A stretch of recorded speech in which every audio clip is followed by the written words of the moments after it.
Scene 3 opens with a brand new character, and his name is Friar Lawrence. A friar is a religious figure, like a pastor, a priest, a rabbi. He's in charge of a church. And so Friar Lawrence is in his garden. It's bright and early in the morning. The sun has just come up. And Romeo comes running up in a great mood. And Friar Lawrence takes a look at Romeo and says, I don't think you were in bed tonight, because Romeo is still in his party clothes. And Friar Lawrence gets a little worried and says, Romeo, please tell me that you did not spend the night with Rosaline.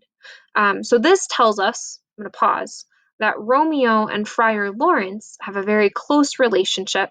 If Friar Lawrence knew who Rosaline was, and Romeo, remember, didn't even want to tell Benvolio at first that he was in love with Rosaline.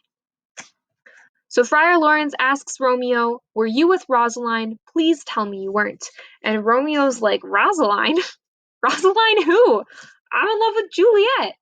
And the friar is very understandably confused, and he says, how did this happen? You're in love with Juliet, the Capulet, who is supposed to be your enemy? And Romeo says, don't question me.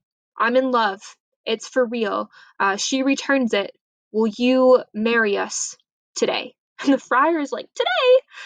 That's a little soon. But then, as he's thinking about it, he gets an idea. Because, so he thinks, that if Romeo and Juliet were going to get married, that their marriage would unite the Montagues and the Capulets and put an end to the fight. So Friar Lawrence is feeling pretty smart about this idea, so he says, all right, if you're sure, it's fast, but if you're sure, I will conduct your wedding this afternoon. And Romeo says, yes, it's not too fast. I'm going to go tell the bride. And that's where we end off at this scene.